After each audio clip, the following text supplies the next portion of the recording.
Hello, social workers, mental health professionals, and change agents. Welcome to another episode of the Social Work Rants podcast. I'm your host, Bash Moreno. Saludos a todos. Greetings, everybody. Thank you for tuning in, tapping in, wherever you are watching or listening to this podcast. I'm back recording to another episode. I had to take a well-deserved week off. I didn't want to, but life, life is like you need to take a break. So we back for this episode. One talking about one of my favorite topics to talk about is housing and just housing in general. But today we're focusing on New York City, my forever home, my home away from home. There's certain aspects of New York, and that kind of hit during Halloween, during Thanksgiving break. So, follow the podcast on Instagram at the Social Work Rants Podcast. For all the audio listeners, rate, share episodes. YouTube, hit that red subscribe button. Just follow along, and we're going to end 2023 strong. So this week's episode features my co-author back for the third time, Rosita Martinez, and we got a special guest, Shams the Baron. We're gonna get into all his great work and advocacy in terms of housing in New York City. How you guys doing tonight? Great, great. Can't complain at all. Before I start asking the questions, one more thing that I always forget is the disclaimer. Uh, for those of you who need assistance in terms of mental health treatment, is 988, call 911. You got a therapist, call a therapist. If you have a psychiatrist, call a psychiatrist. Someone to talk to, friend, loved one. It's okay not to be okay, but get the help that you need. For all the my out of country social workers out of the U.S., whatever your emergency line is, whatever it is, use that. And again, it's okay not to be okay. So let's get cracking. New York City is the it's it's hot, that caliente, and not necessarily in like the best ways, unfortunately. And with all the housing um issues going on, just a lot of issues going on. But we're talking about housing today. So Shams, tell us about you, your journey for the listeners and viewers who don't know about you or do you or your work that you do. Um, just tell us about yourself. Well, the basic story is I grew up since the age of 2 in foster care. I started experiencing homelessness at the age of 10. By the age of 12, I was permanently discharged into the streets without a safety net. Um, I always say that my story wasn't all gloom and doom. I grew up in the gang era of the 70s and the crack era of the 80s. And while unfortunately many of my friends went to jail or died, I had the wits to survive. I was an academic star coming up. I also helped to develop what we know as hip hop culture from the early days of when hip hop came into on the scene in the South Bronx neighborhood I grew up in, different neighborhoods and stuff. So uh, I I have a rich history, but like many youth that grew up in what I call the crack era of the 80s, we ended up out of survival sake descending into street life. In trying to balance out a musical career, I was a teenager. I had record companies and recording studios and stuff. But my partner in music and business ended up going to jail. And this is also someone who took me off of the streets. When I was a child, brought me into his household, made me a part of his family, and gave me sanctuary. And I ended up, living among different friends and stuff who definitely were my family and helped me out. So it was difficult times, but we in the midst of it, you don't look at it like that as a youth. You just find ways to survive and do what we thought was thriving. Okay. But with him going to jail, that kind of like changed things. And after some point, I was in the street life. I sold a lot of drugs from Boston, Massachusetts to Hilton Head, South Carolina. Um, he convinced me from jail to leave everything alone.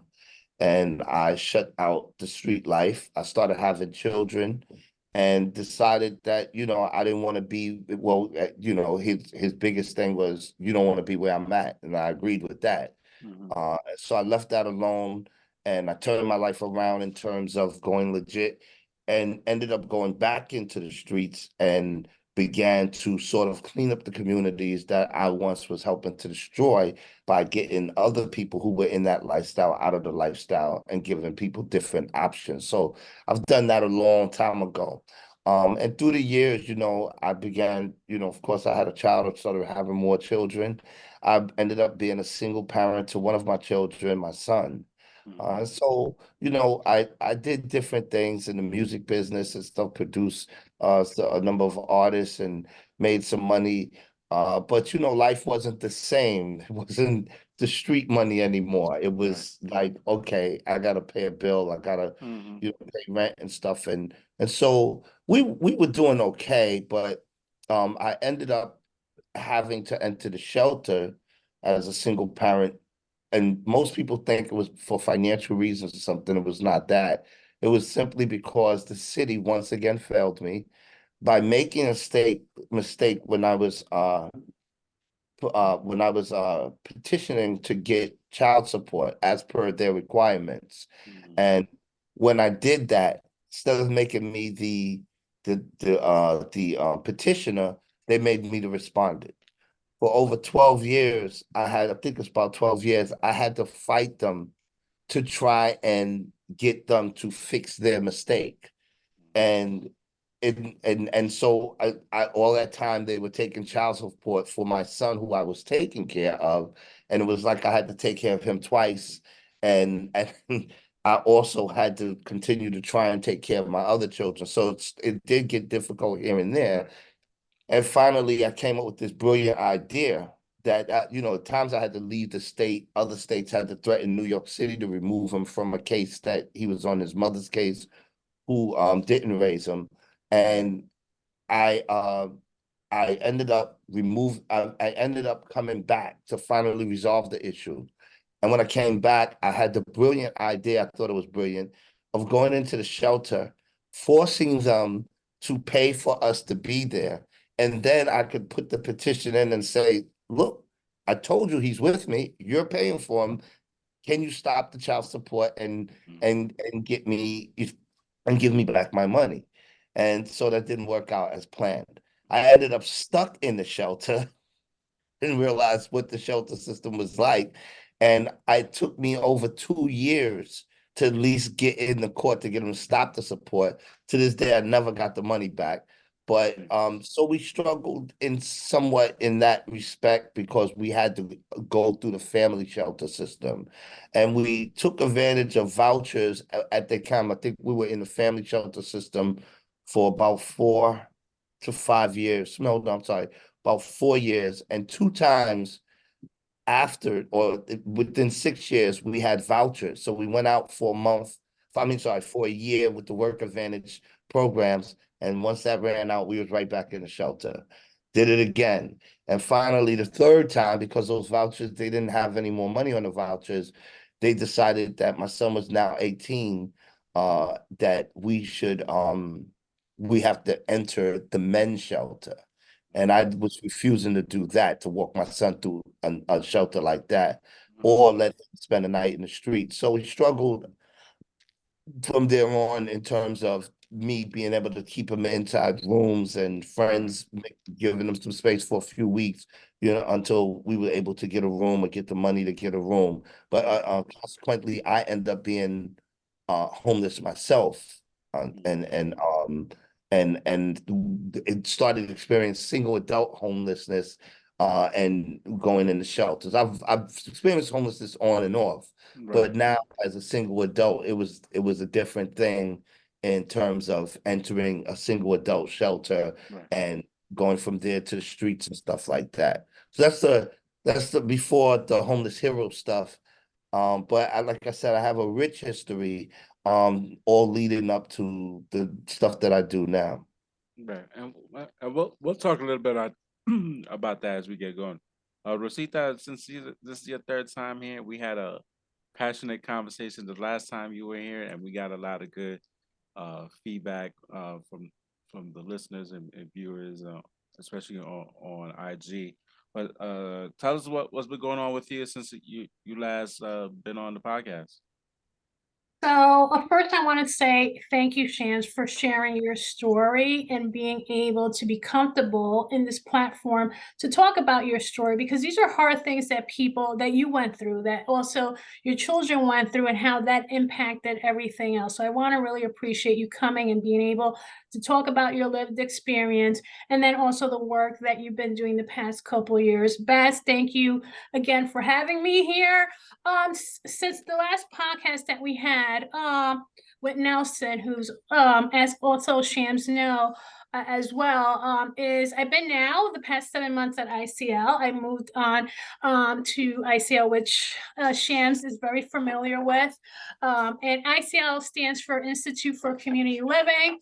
I've been the senior vice president for supportive housing. I oversee the entire scatter site portfolio in all 5 boroughs, including the treatment apartment program, small transitional programs, and the adult home. Roughly around 1,652 beds, OMH servicing individuals with SMI, in New York City. So I'm super happy to be able to actually impact at a macro level and be able to continue the work of affordable housing with supportive services, and be able to work with Shams and other individuals with lived experience to have not only a voice, to actually create a social change in terms of our policy and include people more with lived experience, and not talk one person or certain individuals to represent individuals experiencing homelessness. So I've been working diligently on different projects. You guys will know more about it once it's officially announced and expands. But it's something, as Shams knows and yourself, Baz, it's something that I'm not only passionate, everyone deserves a home, and it's a human right. And nowadays, it's a very selective human right of who gets a home and Yes. who's entitled to a home, and that shouldn't be the case. Well, right, absolutely. And James, I share the same sentiments as Rosita does. Thank you for coming on and sharing, a little bit about your life experience and what you've been through. And as me in the past, working as an intern for men who try to get their kids back, and single men, and that's a whole other topic for another day of men being Mhm. screwed from the systems. And I'm definitely a victim of all of that. I tell you. that's a whole other topic. Um, but Shan, so how does someone like with your lived experience be a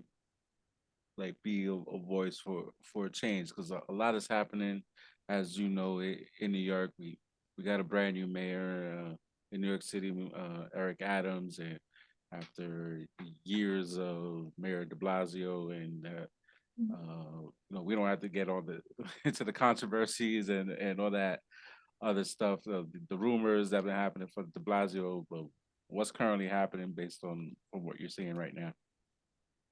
Well, first of all, and also thank you for having me here. I would be remiss, to because it's so important, for me, someone who has lived through years and decades of traumatic experiences, which I often don't talk about my personal past. I sort of gloss over it because a lot of times I don't want I don't want the focus to be on me. I want it to be on the issues that I'm trying to solve, and I want people to control the narrative in terms of people not always seeing us as victims in these stories and seeing us more as victors. So that fits in with the whole concept of the homeless hero.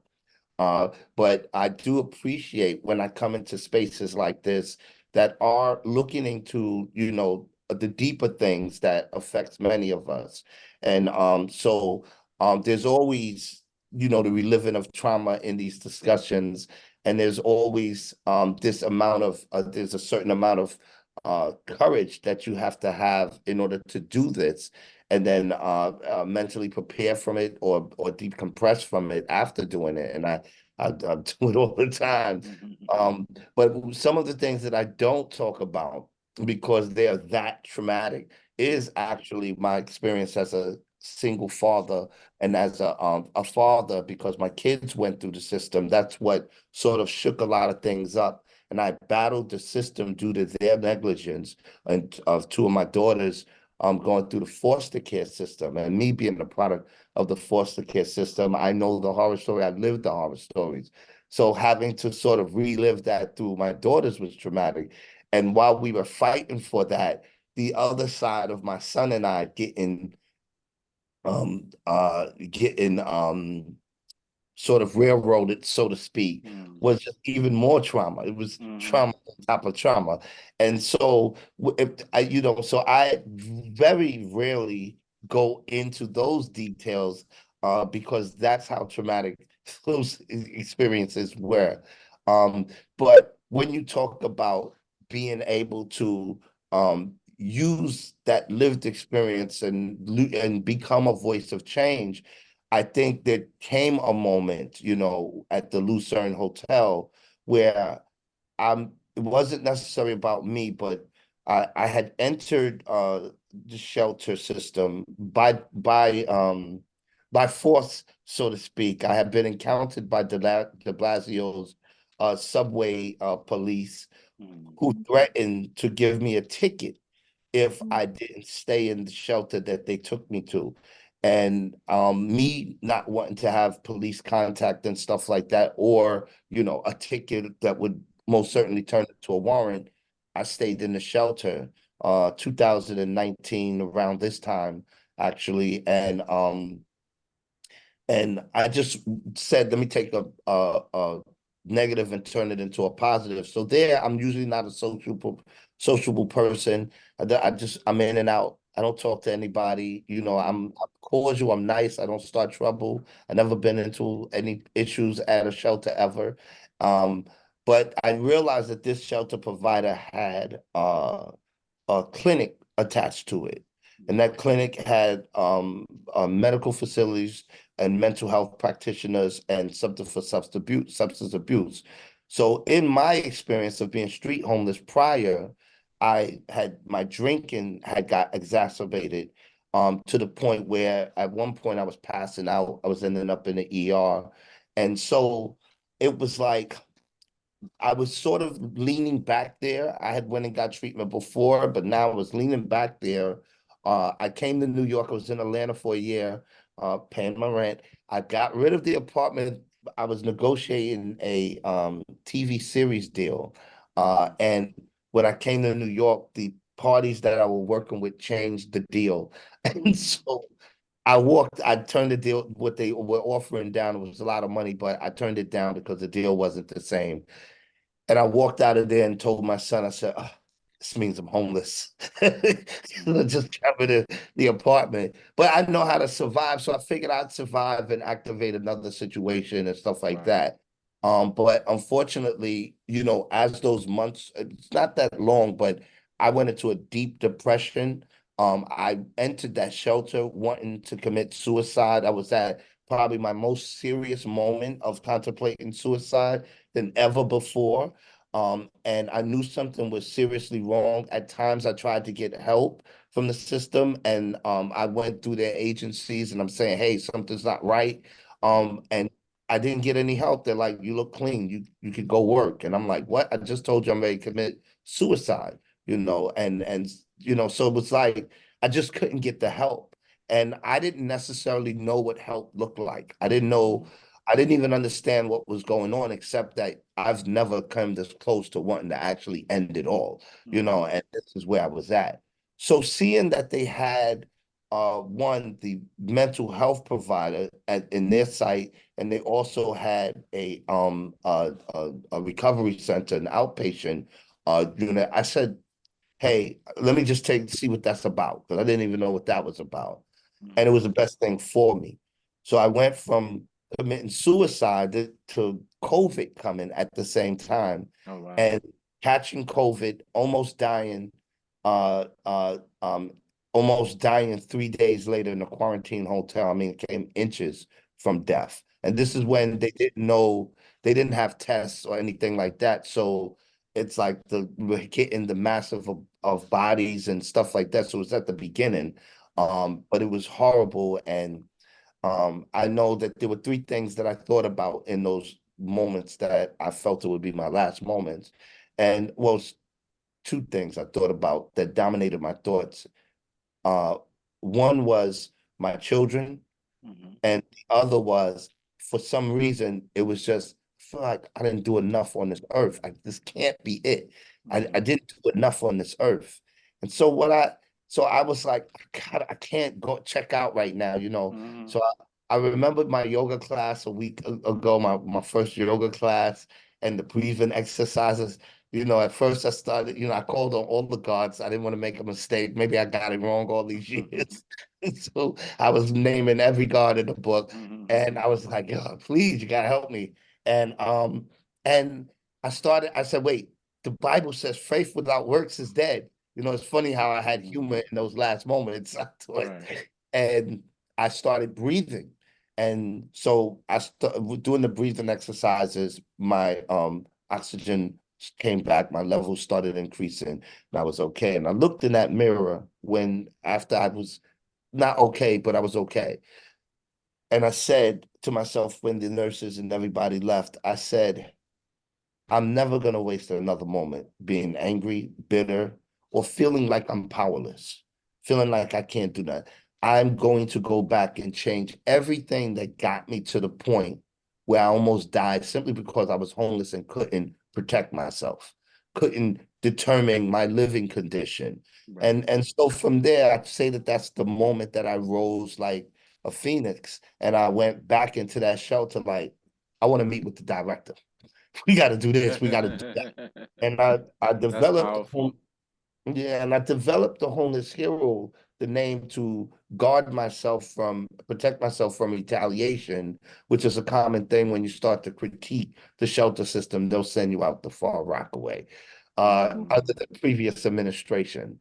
And so what I did is I was looking for a name that didn't represent me because it wasn't about me. I saw all of the people around me were really unable or to articulate themselves or didn't know how to articulate themselves. And some people had accepted these conditions, but seeing how our lives we're in the balance right now, with I think a 67% mortality rate for those of us in the shelter, higher than the overall New York Mm. City mortality rate. The level of danger was serious for so many of us, and it required immediate actions. And so I said, okay, let me do this, but let me be intelligent about it. And so I looked for a name, and I had all these corny names, hip hop guy, the hip hop, activist, and I was trying to keep my hip hop stuff in there.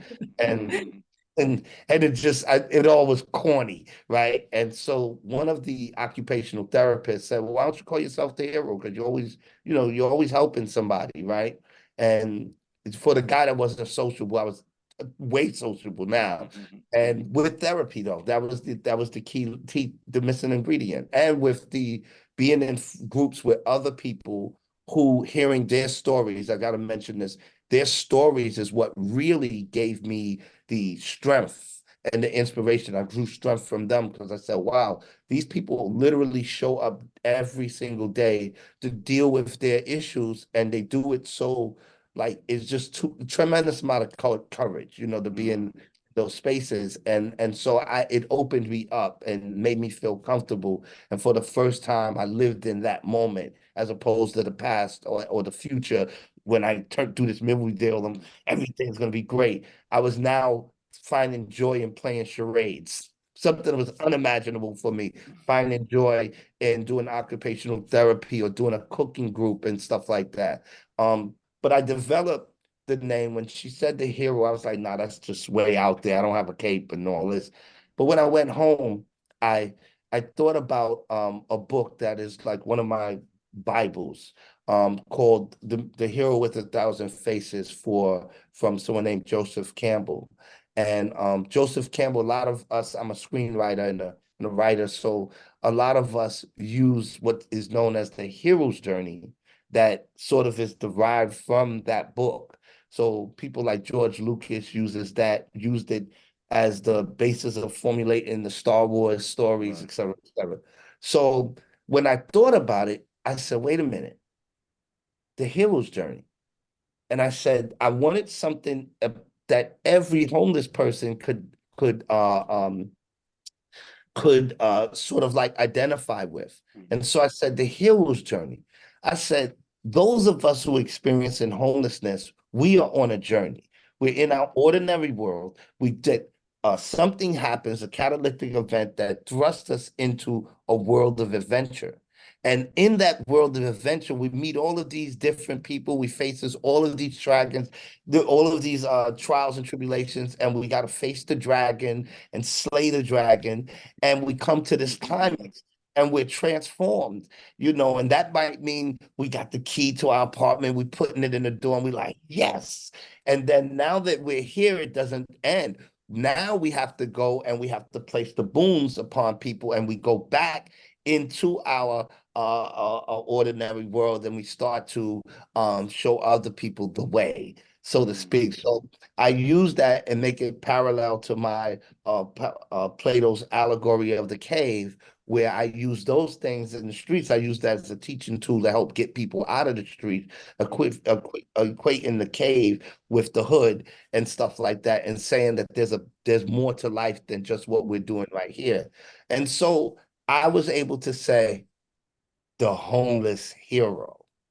Let's Mhm. do that. And that was also designed to destigmify the image of a homeless person, to be able to say, yeah, I'm homeless, but I'm also intelligent, I'm also talented, I'm also this and that. And one of the underlying things, this is the first time I'm saying it publicly, is that when I turned down the deal, there was another person, another entity that was pursuing me, and they just didn't have the right deal, the right approach. And so I turned that down as well.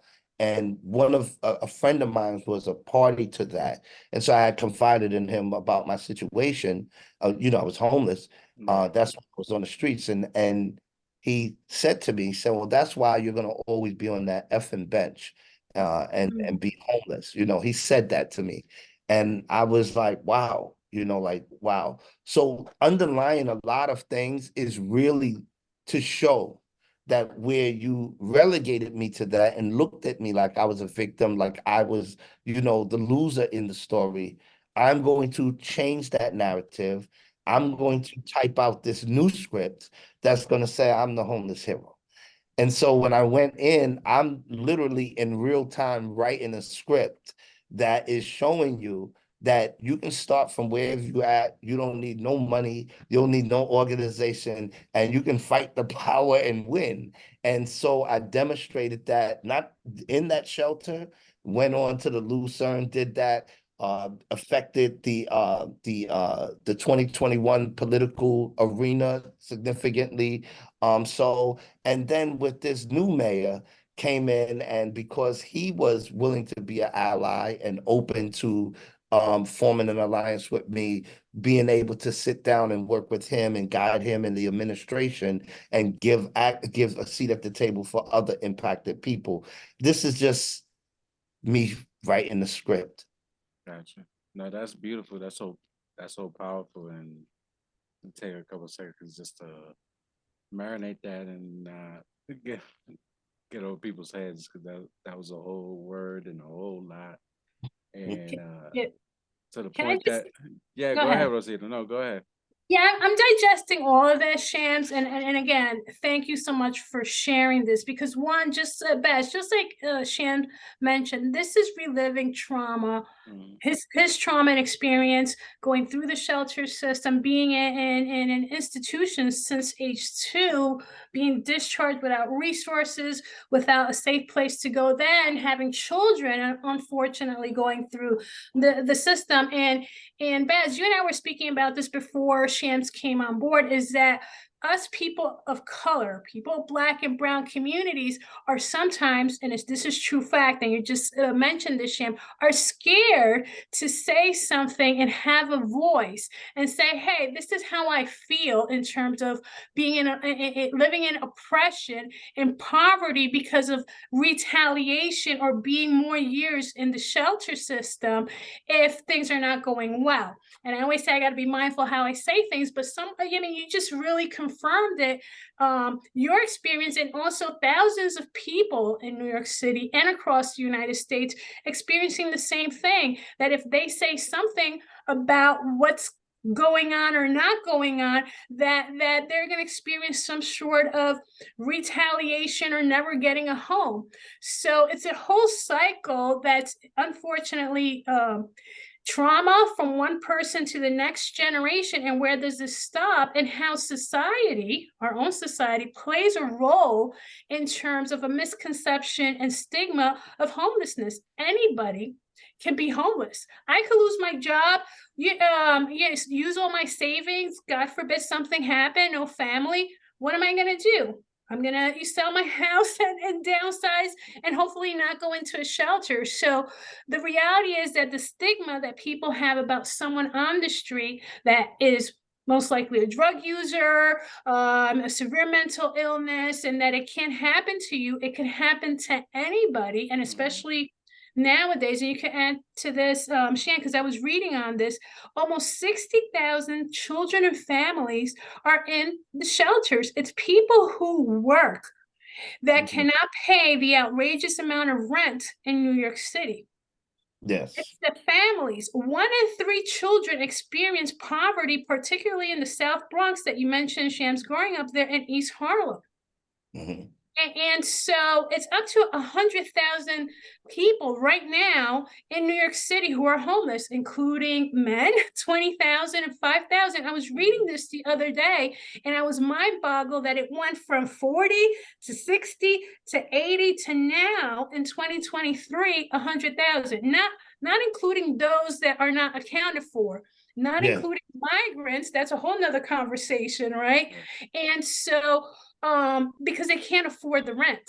And then in addition to that, if you add mental health, if you add medical condition, if you add domestic violence, if you add jobs that are not paying enough, and education, that's other extra layers in addition to that. Go ahead. No, go Matt.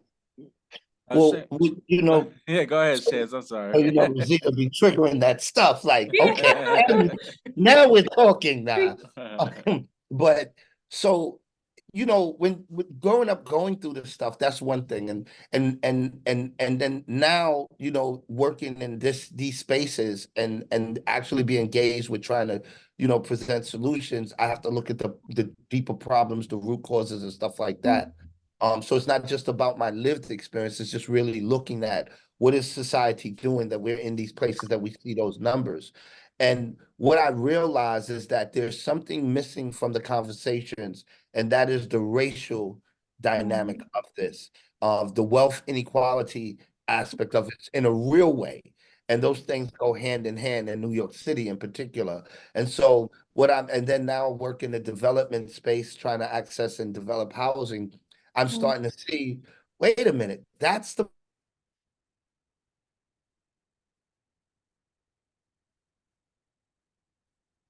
You freeze.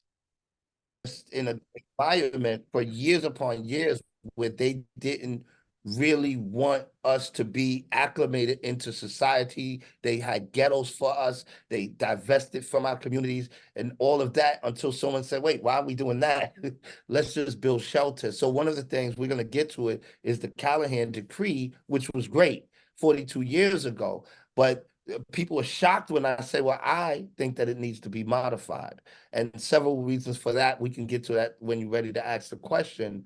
But I look at this and I say the only thing that we have done after displacing so many people, pricing people out of our communities, is we've built this massive shelter industrial complex at a cost. And when people try to say, well, we have to do something, I said, listen, you're never going to convince me that this is not a money hustle. when you're paying $3,500 a month for me to sleep on this cot, surrounded by 50 people in a building with 200 people. If you gave me the $3,500 or put it on a voucher, I guarantee you I will get an apartment. Mhm. So you're not making this an argument. So then they'll say, well, we don't have the apartment. And then I always say, it's not like you're not building. You're building all over Harlem. You're building all over the South Bronx and East New York and different places. You're building housing. You're just Right. not building the housing for us. So you have used the shelter as the alternative for those of us that are black and brown. And that is unacceptable. I totally agree with that. I I didn't have like any proof or anything, but to me, working in New York for a while, for a long time, and having past clients who were experienced homelessness, and then Katrina, Hurricane Katrina, I'm not Katrina, Superstorm Sandy came in, thinking of hurricanes, in New York City, when Superstorm Sandy came in, was like, how was that? I feel like Sandy messed up even more of the homeless shelter system in New York City than it was already messed up before. But you would live the experience. Was there any truth to that, or like my theory is wrong? Like, I think it was always bad. okay, I want to say it was always bad. I was actually homeless during Sandy in industries trying to find mm, protection from Sandy. I went to a friend's house, didn't last for 2 days. Thankfully, that at the worst point of Sandy, I was there. So I don't think I can't say if I would have been safe otherwise. But I don't think that I wouldn't attribute it to that. We've had bad policies in addressing homelessness and housing insecurity for many, many years. And it becomes worse due to things like Sandy. And even in this case, we're dealing with how it affects the way the city renders services to address housing and homelessness, dealing with staff shortages, etc. And so many of the nonprofits with that service these areas were like very over to some sense of normalcy, and that was difficult. And then with the migrant crisis coming, that it would overwhelm the city even more in the way we have to address services. So this is something that without without identifying the real problems and being able to not put a band-aid on it, which was the case in throughout the years, being right, able to say, look, what in the world is the problem? What is the root cause? Why? And then get into that. And then, which takes time, it takes fights and stuff like that. But when we get to that, we start to make the changes. So one of the things I did was I people said there's no housing. So I went to the landlords. Those same ones they said that are warehousing, I put them in a room. I put my man on the door. I said, listen, no one's getting out unless I get apartments. So they pledged 1,000 apartments, non-rent stabilized, and they pledged to work with the city to find ways that they can access 10,000 apartments. And I christened them or crowned them landlords who care. And brought them to City Hall. These are the same lawyers that landlords that get quoted as warehouse and apartment. So I go for the solution. Um, I went and I saw that impacted people. Like I couldn't be the only person at the table. I don't know what it's like to be a female and be homeless. And so I brought more people into City Hall with different lived experiences and stuff to come and help guide the administration. But by doing that, we were able to really identify the roots. This is important. We're able to identify a lot of the roots. We're able to get into the nuances.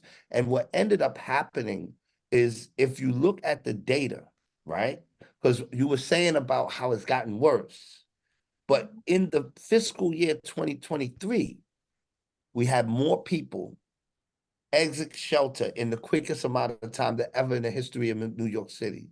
More vouchers given under Adams' administration than any time in the history of New York City. It's a 17% increase in exit out of shelter into permanent housing, permanent supportive housing. And we also, not just there, we have more shovels in the ground for the development of housing. So it's a big difference. We can say we're developing housing, but if you haven't gotten the point of shovels in the ground, then that don't necessarily mean that housing is coming online because it could get shot down. Right. Shovels in the ground more than any time in the history of New York. So I say that while we were seeing this uptick, we see this increase in the population, several things we don't see. We really don't see a rise in the shelter population from people who have been in New York City. It's been staying at a level in the 50,000 range. So it's not rising. But we see the influx when you mentioned 100 and something thousand people, that's the migrants that have come and that are also under the city care, which keeps that number very high. So that says that there's something that's being done now that is actually working. We have to intensify it, and we also have to mitigate and have future planning for how do we, and I gotta say future because we gotta make sure migrants and immigrants are the ones who suffer so much long-term effects of being homeless because they don't have the access to services or they can't access vouchers and stuff like that. So we have to also understand like, okay, but that's 65,000 people who at some point are going to need housing. Otherwise, we just replace one system for another system, and we're still stuck here. So that's where the mayor is focused on a decompression strategy, but also long-term strategy in order to address what we have going on in the current shelter system, streamlining processes, activating property owners, et cetera, to get more people into housing quicker. And I think, and this is the last thing, is that I think this mayor, the big difference is where de Blasio was dead set on continuing to build a shelter industrial complex with no real pathway to housing. This mayor is not focused on building a shelter industrial complex. He's agreed to reimagine the shelter and look into concepts like safe havens and stabilization beds as temporary alternatives and to change the traditional shelter environment. But his primary focus is on accessing housing for people that need it throughout the entire city. So a politician that actually understands affordable housing and like actual affordable housing, not politicians using affordable housing as a buzzword and affordable, they don't know what the meaning of affordable is. Yeah, well, so that's where us as advocates and politicians, elected officials, and especially minority groups, because we're the ones that are more so impacted by these things. Those are state issues.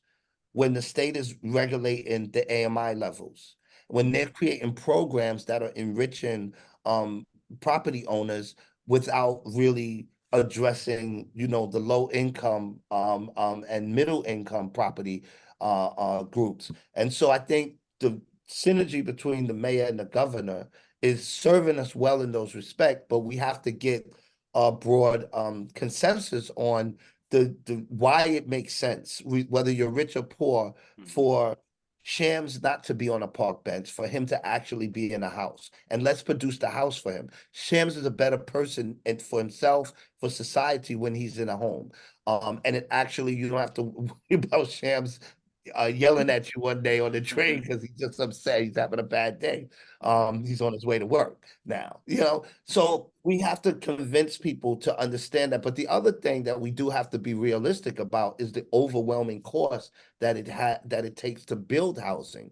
So when you look at how developers approaching this, they're saying, look, listen, this thing cost. And I'm not a social worker. I'm not the greedy guy that you think I am, but I want to make some money. I'm an entrepreneur. I'm a business Right. person. And so I just don't have $100 million to give to anyone to solve a social problem. You have to make it make sense. So when I look at how development happens and what those costs are, I'm seeing that the cost is extremely high, which is why the state and the city are trying to find ways to say, well, what's the incentive? 30-year tax break, whatever the case is. And what we have to do is make sure that we are able to benefit in those cases, because I think while they did have programs and different things, we didn't benefit significantly. Exactly. And we saw our communities change, to gentrify, and then at the end of the day, once Ooh. again, Shelton has been the alternative. So I think this mayor understands those dynamics and is saying more so we have to be more creative. And he and I came together to really push for office and hotel conversions and find other ways to be able to develop housing and create different incentives for developers, because they're the ones going to do it. There's things like partnering with nonprofits and like ICL and nonprofits throughout the city to say, well, look, why don't you join us and take on this, and we'll help, fund this. But you can become the owner as opposed to someone who may don't have an interest because there's not enough profit in it.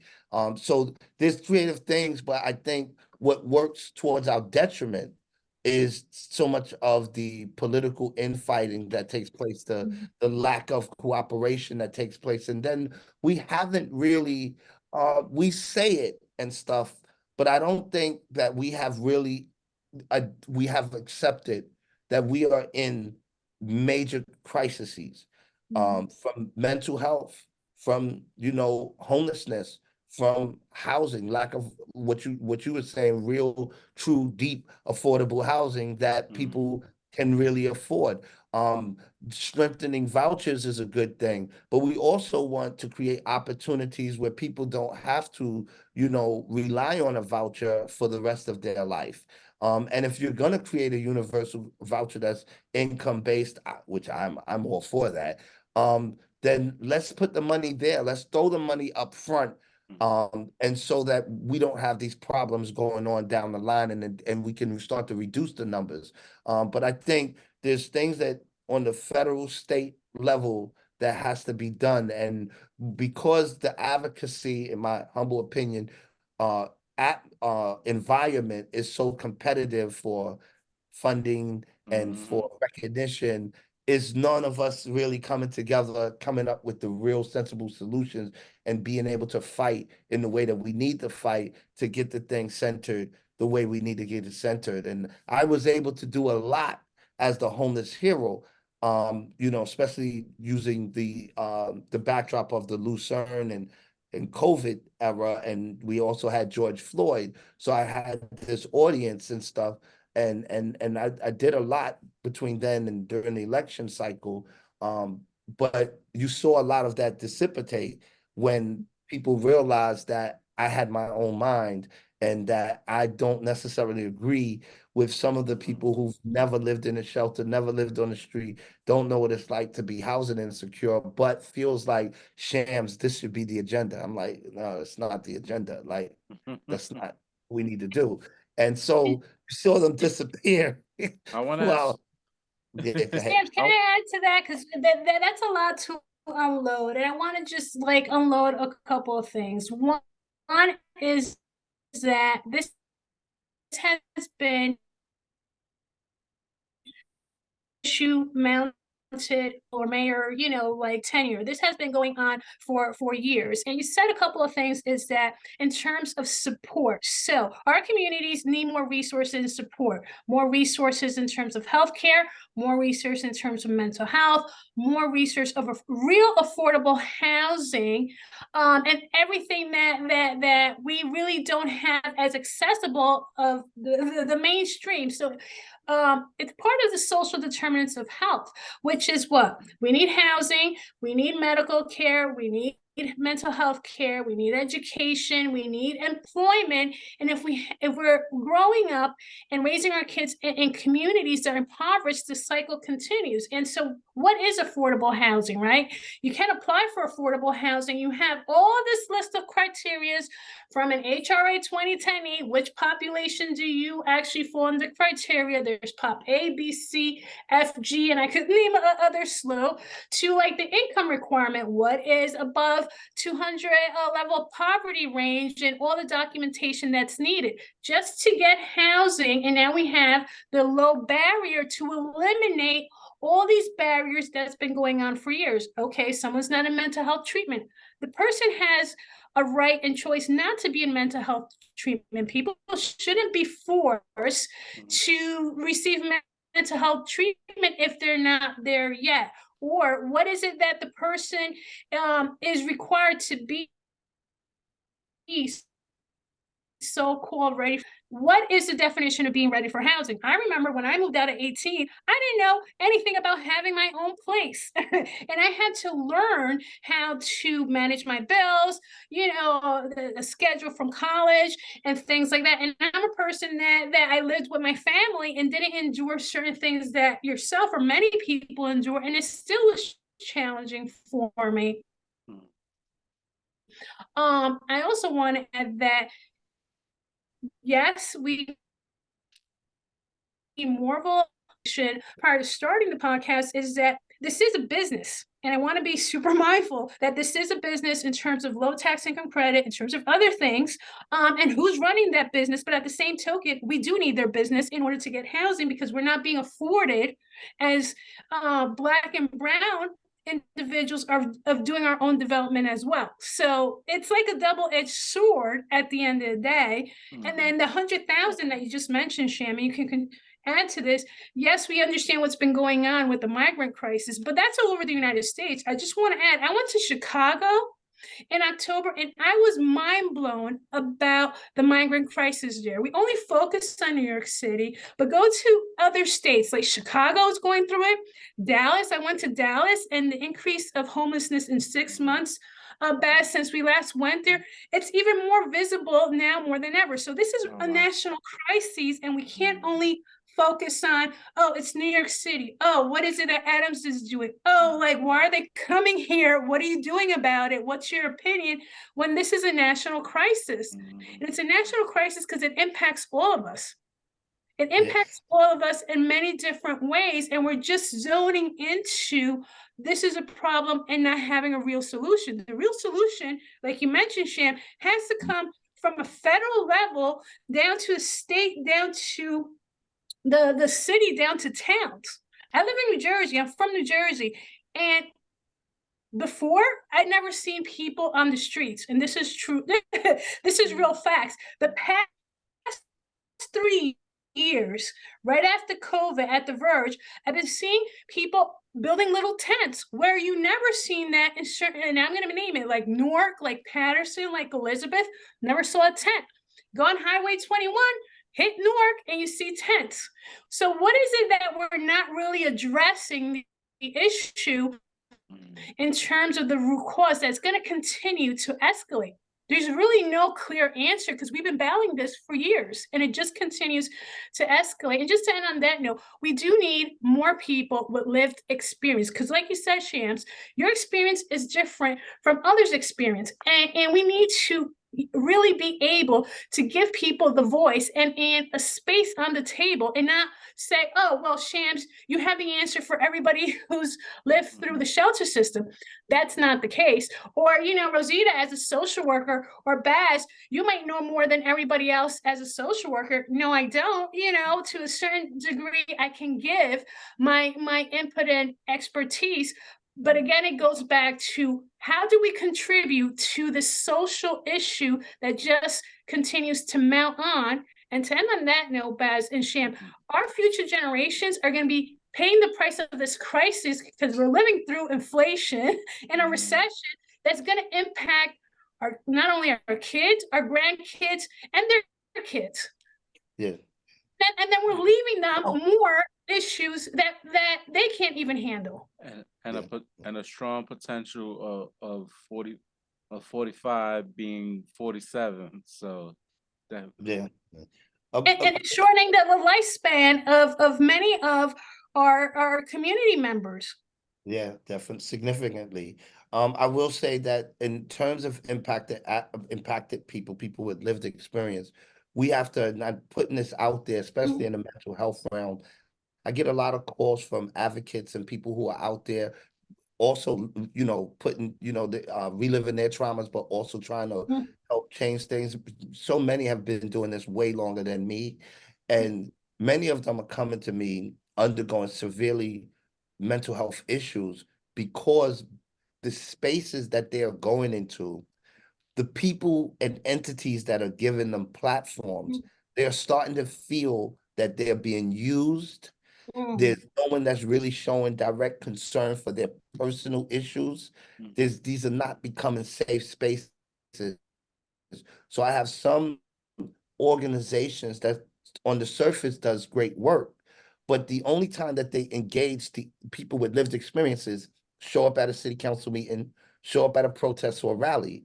And if that person says, the person with lived experience says, well, I don't agree with what you are, your direction, the organization will ostracize them, and many of them just they follow the agenda because they don't want to be ostracized, and this is their only opportunity for them to express themselves. And some of them are prominent throughout the city and having been doing this, but they come to me and they confide in me because I don't affiliate with any organization, although I'm supported by a lot of people.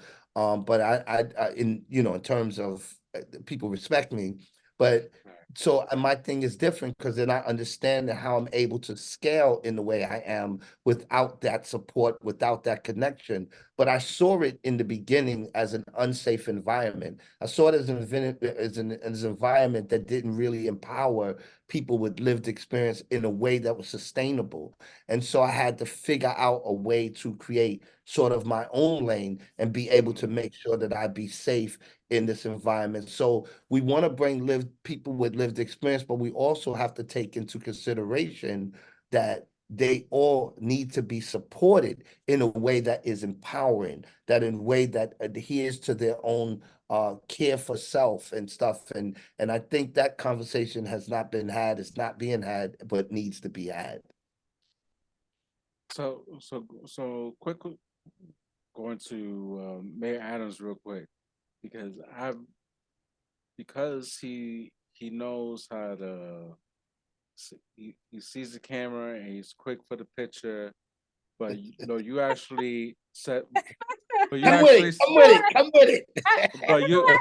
but you Just said you said something that I have a biggest complaint about Biden, that he's actually doing something good for trying to address the housing situation, but his messaging is, I haven't heard him out of his mouth say anything about addressing that. So so he gets clowned for taking pictures and going to clubs and stuff, but he's actually doing the work that people saying he's not doing, at least in terms of the housing piece. So how can, like, if you're with him, how can like he like get that message across? So And I we know it's a have, lot of work because he's got to yeah. fix all the Blasio's messed up Yeah, policies. that's fair, but he came in hitting the ground running. I was on their Mm, housing transitional team to begin with, and that was just a sign. Like, we're gonna listen to people like Shams. I brought impacted people, over 30 of us that sit at City Hall on a regular basis. We have a seat at the table of varied things. That was great because we helped to draft the housing and homelessness blueprint, right? Housing our neighbors. Now, we're neighbors, so we're able to change a lot of stuff. But let me tell you this, um, the press releases go out, the press conferences happen, the data is put out there. So you see the progress that has been made. You see the changes that have been made, the success. What most people and the media does not look into is, uh-oh, but now we're gonna talk. Let me just adjust my chair a little bit. So you have people that hate the mayor because he's black. You have people that hate the mayor because he has swag. I've literally heard this from some of the prominent and power, powerful and privileged. I use privilege in place of white. that's Privileged people who they are leading these organizations, these nonprofits they have a tremendous amount of money that they put into PR companies. I know for a fact, right? Mm-hmm. Because I worked with them at one point. But the Right. minute I stood with Mayor Adams for that subway safety plan, they all said they just ran somewhere else, and they organized together and they did a coordinated plan to undermine the administration of Adams from day one Mm-hmm. because they didn't like him. As one of them said to me, they didn't like his politics. He just got into office. So when I went to mourn, case in point, the homeless New Yorkers that had died, one of them died, but were getting shot and targeted. I wanted to mourn and draw attention to that. They turned it into an anti-Eric Adams rally. I said, "Oh my God, what are Wow. you doing? Like, this is about the people that are being targeted." Right. They just wanted to, we hate the mayor, he killed them. We did it. I said, okay, I got to do another one. I did that. They told me I should stay home at my own rally. I'm Mm-hmm. like, wait, what the hell? How did I go from being the guy on homelessness to we don't even want you to show up no more? These are powerful people who have organized across the city, have formed alliance with some of our elected officials. A lot of them are friends. I don't want to say, I don't want to identify them, right? Yeah. They formed alliances and they try to have these strategies that they say are really going to solve the problem. So, and it's all designed to undermine the mayor, to get him out of office, to say we don't want this black leader there. We want this progressive, this that, whatever the case is.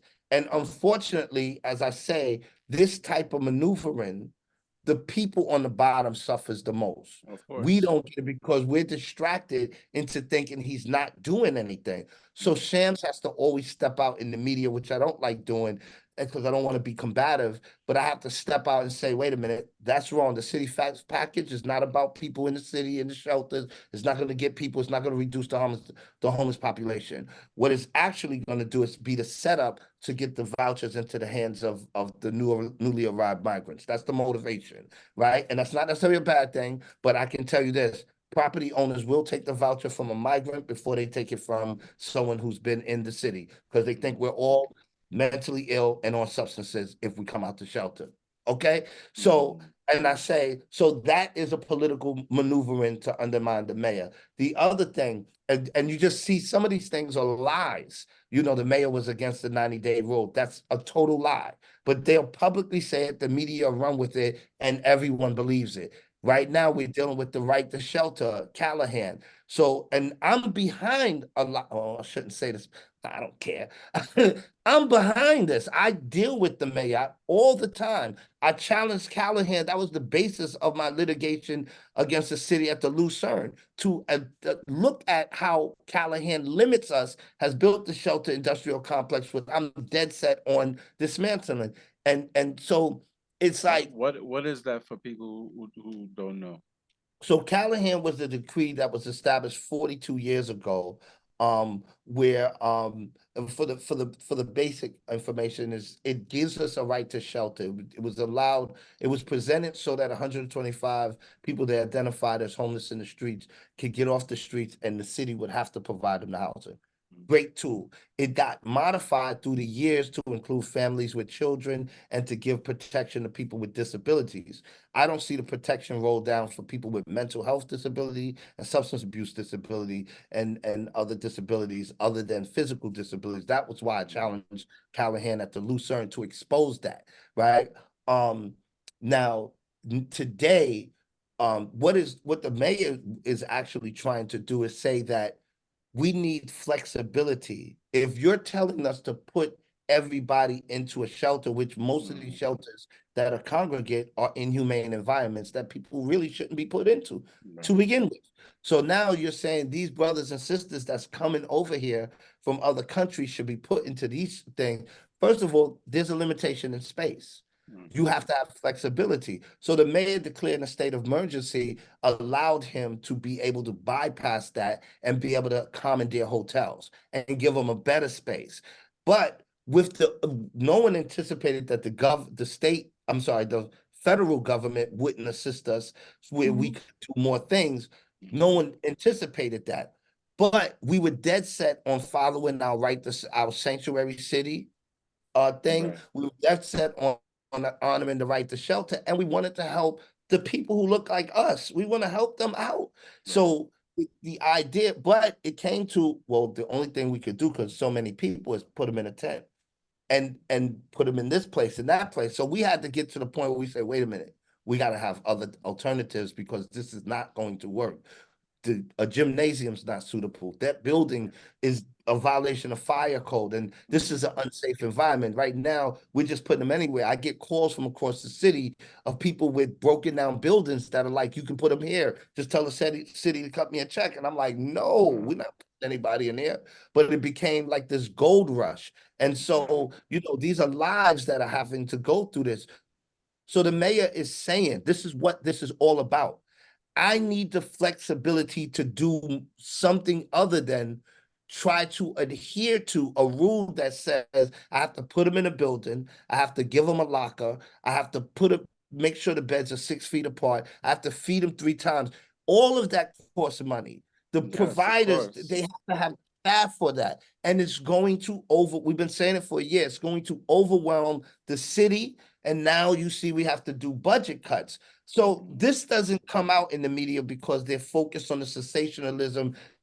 There's a racial dynamic to it, to where the black mayor has to always be doing something wrong or something shady. And what we don't see is the hidden hand behind campaigns that attack Gary Jenkins. They attacked him for dealing with something that is a normal occurrence in the shelter system. When there is no space, you have to wait until they find the space. It doesn't happen all the time, but it does happen. Many of us that have been through the family shelter system into it. But someone used that, they weaponized that in order to undermine the mayor using Gary Jenkins as the tool. After that, they went after Jocelyn Carter. They were going to go to other officials. This is going to happen because when they're attacking all these areas, the goal is to undermine the mayor to set up the next candidate to get him out of office, et cetera, and stuff. So my thing with media and with even us, when we're in these conversations, I'm just going to say it like that. We have to, because we're the ones, like, it's our people. At the end of the day, when I'm in the room, I don't have a problem saying 90% of the people are black and brown. So don't tell me there's not a racial factor to that, at least in New York City. And because of That's a that, I U.S. bring thing up the too. artwork. And on the West Coast, you said on the West Coast. The U.S. in general is like that. US The in whole general. entire states, yeah. Exactly. So, everybody always reminds me of that as well, because I try to be a little nice and stuff like that. But the reality is, because it's us, we cannot have these conversations without putting the R word out there, because that is the underlying reason. And then when we look, hey, look, you do the research. Look at who leads the organizations. In nearly every organization that's out there banging on the mayor, it's a white-led organization. It's not even organizations led by us. And those people are defining the agenda. And I believe that they are using their privilege in the wrong way. And it's going to severely, these are the things you really need to worry about. It's going to severely negatively impact Black and brown populations in this city. So can I just add to, I'm sorry, Bash, of what Yeah. I have a question, and this is just for just open forum. So if the mayor was a person of a privileged background, do you think things would be different? Not necessarily if he's going to keep the same trajectory that he's on. So when the mayor first got in office, we sat down and we did the real dinner, the one-on-one, right? So when we sat down, we went over things like where he was headed, with what his views on things, and he definitely picked my brain to see where my views were on things. And we basically agree on most of the same things. So some of the things that we agreed with, and I could say this, is that we agree that that most of the problems that we Black and brown people suffer from, minorities suffer from, the people who are getting the funding to address them do not have lived experience and do not look like us. So that's a problem. We want to change that. We want to make sure that we're uplifting people who have close proximity to the issues and be able, because we're here, we're in these spaces, but do we get the overwhelming support in order to address the issues? This is like a good old boys network that exists of people who are other than us, who are saying we know better how to solve this process and problem than you. So they'll come up with something to say, wait, you can't put them in a home. You got to put them in a shelter first, leave them there for 90 days, get that money, and then, just keep them there. And so the shelters have become drug dens. Mm. No services on site, no Wi-Fi, all these inhumane positions. So guess what? I need another drink. I got to just as crazy. I'm walking through a checkpoint. It's 30 security guards that can't even speak English. I don't know what the hell's going on. I'm just overwhelmed right now. They created this, right? But guess who's making the decisions? It's people who don't even understand. They don't have a family member who lives like this, and so we have to get to that. We have to understand that, hey, look, so the mayor is, we need to change that. We need to change that. So he's also saying we had decades of failed policies. We had a shelter first policy. We're not doing that no more. Let's focus on housing. So you see him going hard on housing, changing the zoning, sending people to Albany on a regular basis because there's a lot of stuff that's state regulated that limits the ability to provide housing. Sending people to DC to try and get changes there, deal and form relationships with HUD to be able to get support in the city to develop housing. And so like he's committed to the change, and therein lies the problem because it's affecting the status quo. It's affecting people money system. That ecosystem that has fed themselves off of poverty, those poverty pimps, they are now scared to death and they don't want to see him in the office. They don't want to see him in leadership. They want to get somebody that they are able to manipulate the same way they did with de Blasio to keep those ecosystems going. It goes down to the money and it's not about the humans. And so I always say that this is a thing where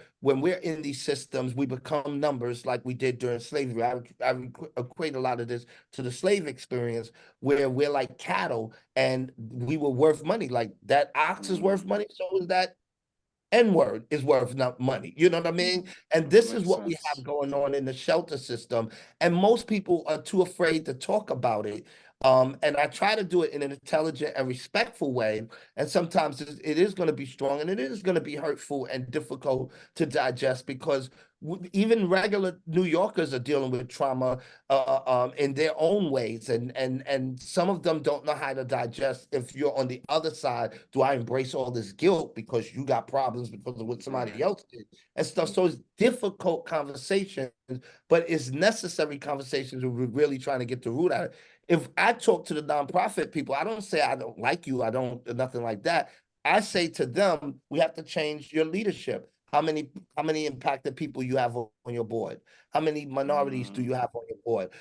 I go from there. I give them intelligent conversations. Why don't you start there? Why don't you develop an advisory board? Why don't you start to? I work. I'm on a board of trustee member for one of the nonprofits, and I had the board of trustees do what they call consumer engagement activities, meaning go.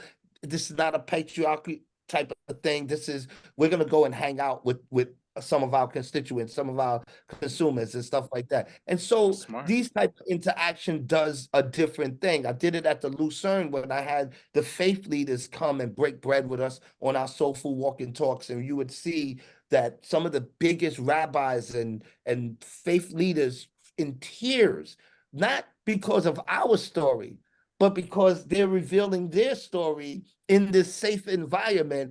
And they're like, look, I give all types of money, do all types of things for the homeless, but this is the closest that I've been in engaging in actual homeless people. And it's so transformative for me as the rabbi and stuff like that. So we have to be able to say, let us engage, let us find different ways to do this if we're truly committed to solving the issues. And guess what? You can still make some money. You just got to Exactly. do it the right way. No, that's so true. Um, you mentioned And that's deep. I'm sorry, Bess. What Shan is saying, that's deep. Really think about the underlining aspects of it, because that's really deep. And how do we change that and not really follow with people's underlining agenda? no, that's so true. I know you mentioned COVID, and with so many people, unfortunately, especially in the city, well, specifically the city I want to talk about, that passed away. What could have been a way for the city that kind of like do a database of like apartments for people who had passed away and kind of use those apartments to try to help with the homeless population, or just help with the affordable housing situation? That's a super great idea. That's the first time I've even heard somebody mention that. And there's so many great ideas out there in terms of things that we could do. But I've never heard that, and that is actually a great idea. What I would think is that, from what I'm learning is that when an apartment goes offline, because maybe like a single person apartment passes away, that apartment's empty. It takes a minute before it's taken offline, and then it's taken a minute before it's back online. Of course, they gotta fix the apartment up and stuff like that. I believe that has happened, but I think one of there are many barriers to Mm, access housing that's already here. You have a tremendous amount of supportive housing units, over a mm, thousand, that are empty, and you're like, wait, supportive housing, that should never be empty, because we definitely have a population that could use right. those. You have NYCHA apartments that are empty, thousands. You have, and obviously you have property across the city. So there are attempts to identify these units and then to be able to fill them up. We are making progress. That's the important thing, to know that, because the numbers are rising in terms of people getting placed into housing in a quicker way. I'm getting people off the streets 1 month, and 2 months later they're in their apartment. I'm like, how? Who do you know? Because Mm, my God, it took me so long, right? So there's so much things that are working, that are improving the process, eliminating the 90-day rules. I'm seeing people walk in, call me 3 days later, say, Shams, uh, I don't know what's going on, but I got the voucher. I thought you said it's going to take 3 months. It took 3 days. And I'm like, what? You know? mhm, Um, so the improvement is on, but you had an administration that came in, and it was all that stuff from COVID and the right. previous decades of failed policies. That has to first take time to evaluate, to Hmm. see what was wrong. You can't just come in and change things. You got to see what's wrong. When there were things we wanted to change, and when the city went to change it, the legal side of things said you can't do it. It's a state regulation. If you change that, then you're going to lose the state funding. They're like, Hmm. what? So now we got to spend months petitioning the state to change something. And that takes time. So it's a Yeah. lot of things. So when you didn't see in the first year just the rollout of all these great ideas, there was a reason for that. And I had to be patient, even though I was one of those saying, wait, why y'all not doing this right now? Right. But a year later, now that we're in our second year, the data is starting to come out. And now I'm able to say, oh, so it's working. So when we talk about housing, I think, and there's something to be said of source of income discrimination. Mhm. You gotta watch the politics and things once again, because when they said, well, why would you? Oh, first of all, I just thought it was crazy that advocates, who are some of the advocates, were against the city working with the landlords who were putting apartments up, because they were battling them in Albany. I was like, well, what does that have to do with the apartments they're willing to give up? You want the apartments anyway. I just Right. jumped past the court system and said, hey, get the apartments. Right. But because they want to be adversarial, that didn't happen, right? So we lost all of that. Same thing with trying to push the bills in Albany. Because we want to be so adversarial, we didn't get anything. And so it's like, I'm trying to encourage everybody to have a different approach. And that approach is based on creating win-win situations. Hmm. Win-win situations for the developer, the property owner, the tenant, the nonprofit, the community groups. Because we build a building and don't even tap into the vast resources of local community-based organizations. And it's Mm. just so much that we can do. But in terms of access and housing, what you got to consider is several things. Average development takes 3 to 5 years to build. That's just one development. You're not going to get a significant amount of housing that way, right? When I look at the numbers that says there's a significant amount of source of income discrimination, right? They say that, I believe, if I'm correct, and I don't want to be incorrect, but I stand to be corrected, that they've got about 1,500 cases. So their argument is we had more people doing investigation inspections than we could find even more incidents of discrimination, which discrimination is a real thing. But even if you increase that, double that, let's just say all of that was 1,500 units. Now it's 3,000 units. Hell, let's make it 5,000 units. You still got 100,000 plus people in the shelter. That's not a significant way that you're going to reduce homelessness. Right. So then look at, so they said, well, we did the city thefts package and the mayor vetoed it. Oh, he vetoed it because it's not going to work and it's going to create gridlock. And it's going to, the most vulnerable people are the people who don't have a home, who are in the shelters more times for over a year and better. It's going to create such gridlock that those people are going to be stuck forever. So it's not going to work. And those people are Black and brown people, and he's uncomfortable with having his people in a perpetual cycle of being sheltered. So that's where that came from. But you have to look at it. The first thing they said was it's going to significantly reduce the shelter population. So I came on the news and said, wait, that's impossible. I don't buy into that because there's already 20,000 voucher holders, city FEPS voucher holders that cannot find housing. Wow. So then they stopped saying that. Then they said, well, we're going to give it to people in the homes and they won't be homeless. I like that idea, right? But now, that's not a guarantee because you still got to convince the property owner who already entered into agreement to accept the voucher, and you can't force them to do it, right? So there's issues with that, but I'm not against it, right? But then now they're saying, well, we want to give them to the migrants so at least we can get the migrants out to shelter. Well, now what you don't see is there going to be a lot of mad Black and brown people who are going to rise up and say, wait, I've been in this shelter for 3, 4, 5 years. How does someone just comes off a bus and you give them a voucher and they got a house, they got an apartment? Right. Now, I know that people will take the voucher from a migrant way before they take it from Shams who just came off a park bench. or Shams who comes out of a shelter who been here, who they think is a drug addict or a mentally ill person, right? So these are things that we have to deal with. So now I don't see that working. So when you look, so here's what the real thing is. Then when you put all these vouchers in, this is another thing to consider. Let's not even go with the migrant thing and stuff. I know it's controversial, but let's think about something else.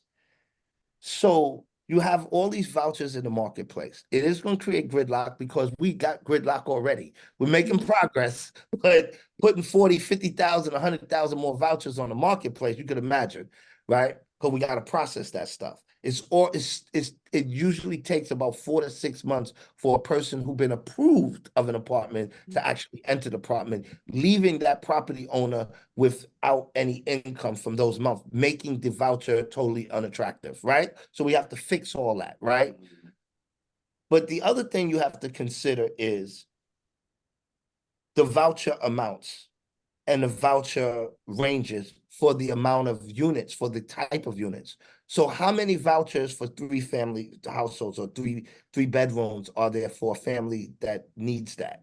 How many for single? No one's doing that real math. They're just saying give vouchers to that, it's going to do this, it's going to do that. And it's sending false hope and it's creating narratives that make it look as though the city's not moving in the right direction or doing the right thing. And all of that's false. If everyone came together and started being more supportive and contribute more and come up with ideas like you just said, then we might be able to make a lot more progress. And so I've attempted to bring people together and there are things, but when, it's hard to, I gave you an audience today and tomorrow you're outside calling me a killer. It's kind of hard to have a relationship like that. You know what I mean? Not with this mayor. You know what I'm saying? If I could say that. Although he listens and he disregards the noise, but he understands the pain and he makes decisions with that in mind. So, he has some, he's very good at that. Um, but at the end of the day, a city divided against itself is not going to stand. And because people are posturing for philanthropy money, every time there's Mm. this some new initiative, we need money. Robin Hood, help us out. We want to Right. do this, and you got all this other money coming from different places. These organizations are going to stick to what gets them the money. Like, what CEO is going to want to get rid of their $300,000 salary? It's like, no, I can't have the mayor do everything right. We got to find something wrong with what he's doing because I ain't trying to be. I need 300. I need my salary to stay the same. Right. I'm a board of trustee member. I determine if my CEO gets his salary or if he stay on the job. And so, he's gonna work like hell to make sure he stay on the job and stuff. But I'm glad that I'm there because I can say, well, yeah, well, you want to stay on the job. We can't be doing too many shelters. We got to do some more housing. I'm just nodding my head because I know what you're talking about, and gave me a flashback when I went to Fordham about like philanthropy and 500,000 salaries and all what you're saying, Shams. So there's a lot of validity to that, and you got to pay attention to who's on these top level positions. They don't look like us. And with that, I said everything. Yeah. Uh, And think of my building, the person who my landlord. He owns about, I believe, 5 or 6 properties in the city. So he's not a big player, but he owns them in great communities and he has rent stabilized units and stuff like that. And this guy doesn't make more than the CEOs. He's literally shown me his papers.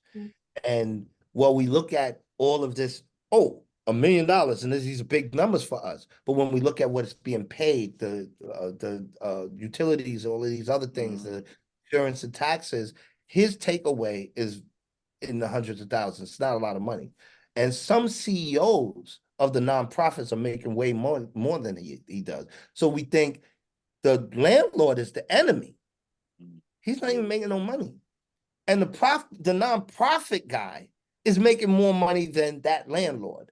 And it's like, what are we doing here? And then the other side of it, when you look at the biggest expenditure from nonprofits, a lot of that goes towards the same real estate industry that you all hate, not the nonprofits, but mm. because some are service providers, so they're not in that space.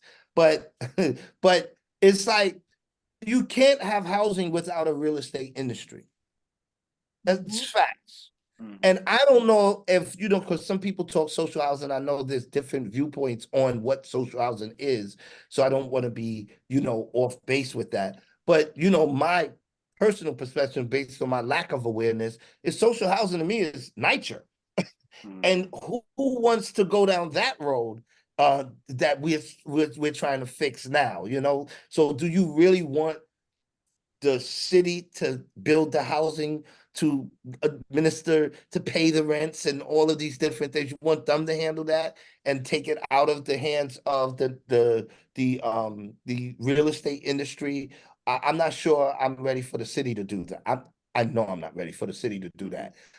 And the idea of nonprofits enter this space is not a bad thing. But remember, let's not be fooled. That nonprofit is probably the CEO is probably making $500,000 a year. Mm. And that's a lot of money, which is why I said, you know what? Let me start developing these properties. And that's the next wave for me.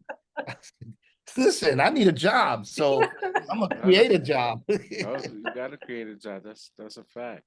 And I think part of the reason Adams hasn't quickly enough, like you mentioned before, it was like he got to deal with a brand new governor because Cuomo messed up and had to resign. So it's like you building a relationship. You started a job, and then you got to build a whole new relationship. Even though she was the lieutenant governor, but still now she is learning on the job that she took over for somebody, and now Adams won, and it's like they got to work together, and they seem like they got a better relationship than De Blasio and Pico Cuomo had. So it's like, but still, it's like they both learning on the job, trying to figure stuff out at the same time, and it's a lot of work, So, and still not getting money from the federal government, which they both and need. that is a major issue in terms of how we're addressing things. The governor herself did so much to push her housing compact. And to be fair to the president in their Build Back Better had a great housing plan. We all Mm-hmm. agreed that we would have been able to make significant progress had the Build Back Better plan worked, and it would have trickled down, of course, to the state, and our city would be better off. So there is a political element that is not the fault of the president, it's not the fault of the governor, and it's definitely not the fault of the mayor. And every time when I go down to DC, Schumann, these guys are always saying, look, you know, it's the other side that it's making it very difficult. We don't control both houses, so it's not that easy. And so I think overall, we have to kind of consider that aspect as well, and then try to do as much as we can locally to change things, but also we have local officials that represent us in the state. We have to push them a lot more. And I see that there are separate conversations. Like there's some people like I just deal with city stuff. I don't really deal with the state stuff. And some people that deal with the state stuff say I don't really deal with city stuff, come focused on the state. And I think if we could create some sort of synergy between those two entities to say, well, how can we work to our mutual advantage? Or like you were saying earlier, which is very important to keep in mind also, Rosita was saying, is that these issues are literally affecting people all over the nation. And so Mm-hmm. New York City, I will say this, is distinct because we're the biggest municipality. We have a distinction by having a right to shelter. So we have to literally address homelessness. We can't walk past it. We can't just allow the tent. And we have to offer services to people that are in distress. So that puts us in a great position to lead the way on how we could creatively solve these issues. But it requires people coming together and being able to respectfully engage to come up with real solutions, and not shams just coming in a meeting and I'm just trying to get more toilet paper in my shelter.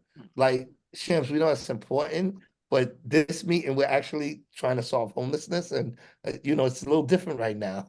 We'll talk about the toilet paper later.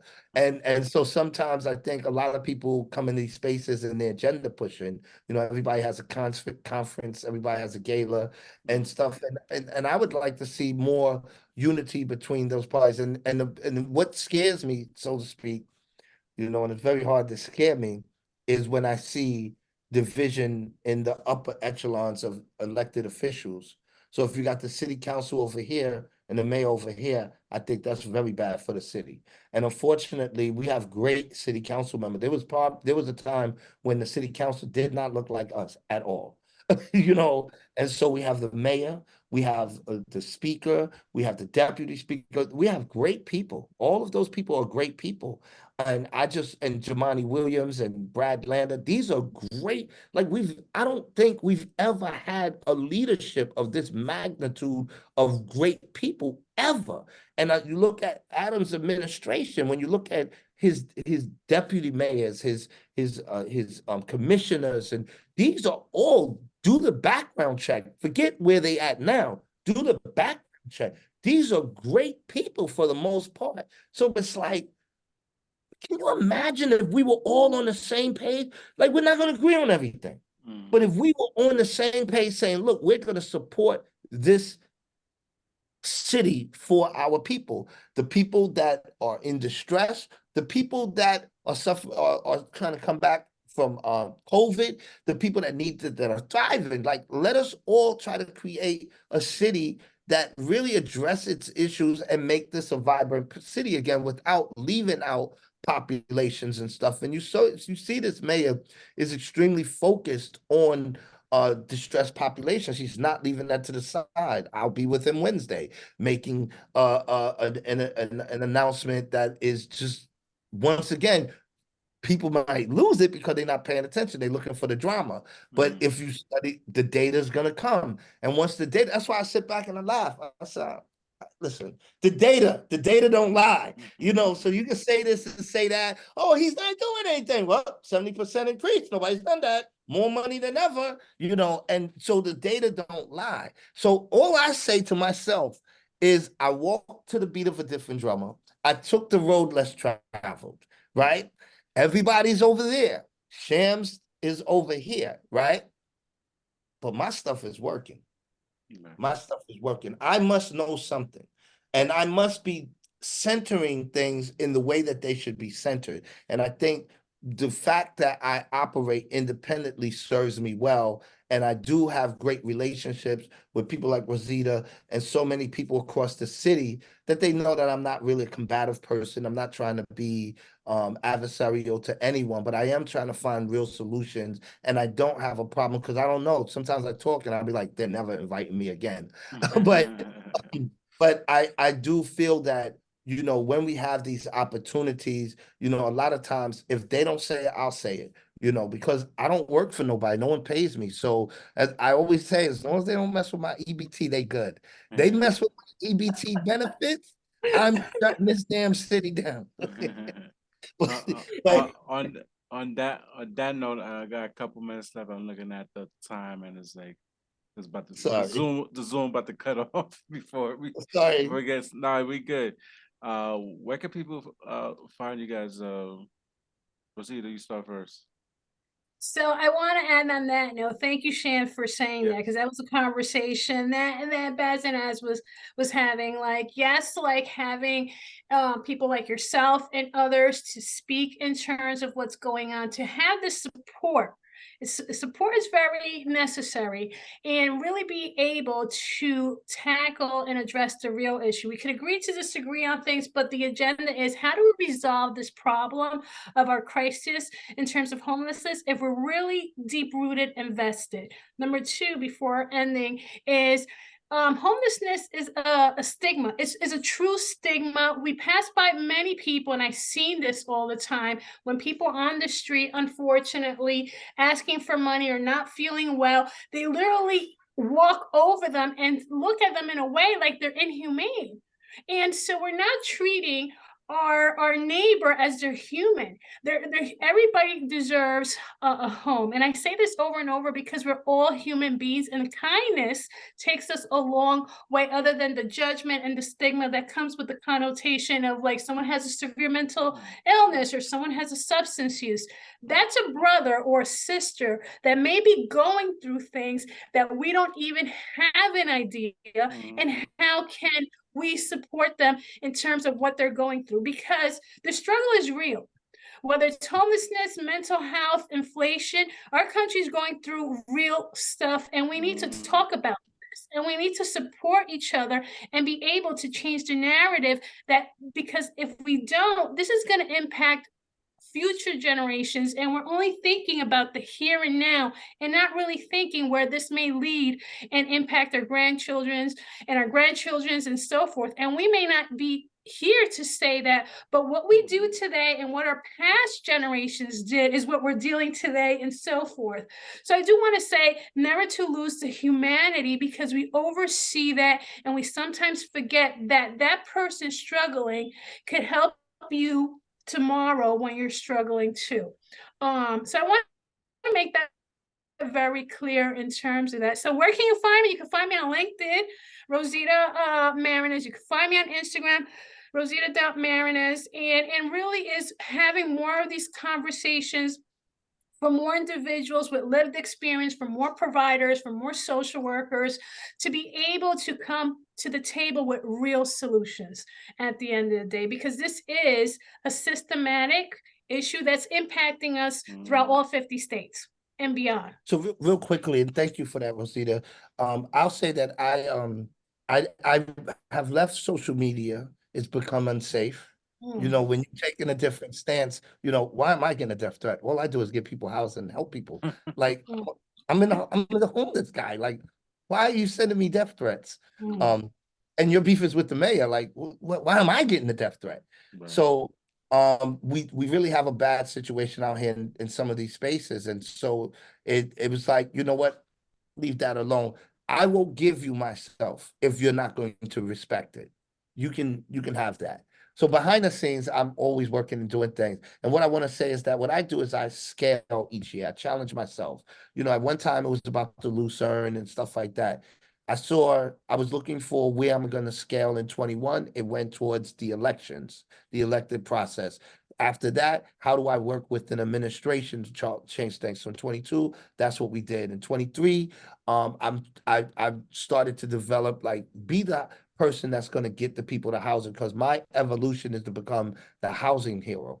And so in 24, that's where I'm at. And because of that, I'm more focused on the actions, on the solutions. It's not about being on social media or being Mm-hmm. in the public's eye, anything like that. But it's definitely about really rolling up my sleeve and doing things that make sense to help the magnitude of people. So I operate on both the macro and the micro levels, but without that macro happening, then the micro is just going to always be an issue, and we're never Mm-hmm. going to really solve the issue. So what I'm doing is, so what I would say is that, you know, um, just always pay attention, and don't pay attention to the noise. Some of this information can be confusing. It impacts us, and we have feelings, and we have to process it. But just use intellect, just use intelligence, and be able to challenge people if it doesn't rest well with you. And be able to, say, like, this doesn't make sense, and and speak to your issues, and it's no problem. It's not a problem to be respectful in these conversations, even if we disagree. That is so important for communication. Some of the people who opposed me at the Lucerne Hotel are now best friends to me. We talk all the time. We go out for coffee. They invite me to their family's Halloween parties. And these are people who, at one time, I said, "You're a racist." And they're like, Mm-hmm. once we sat down and talked, I'm like, "Wait, hold up. You're not a racist." And they're like, "That's what I've been trying to tell you. And you're not a thug." And I'm saying, "Well, that's what I was trying to tell you." Mm-hmm. And it just took a conversation. So sometimes I would like for us to be able to get in safe spaces, safety being the key word, Mm-hmm. and be able to communicate despite differences. You don't have to agree with the mayor on everything, but you have to be able to talk to him in a way that he could understand and he hears you.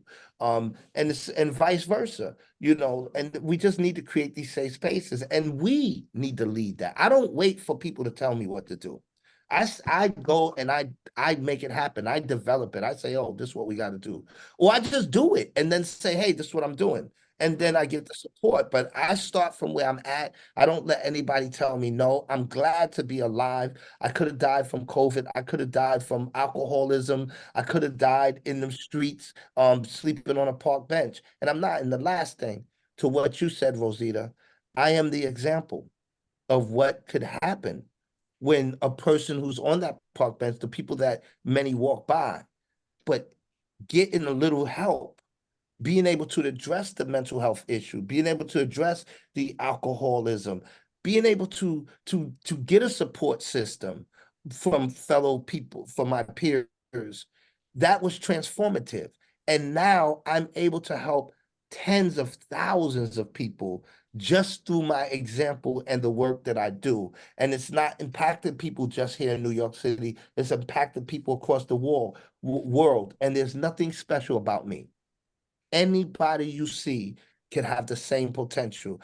Anybody you come across has rich histories, and we have to center that in our engagement and communication with those people, no matter what condition that they may be in. That's beautiful. Pleasure having you both. And on that note,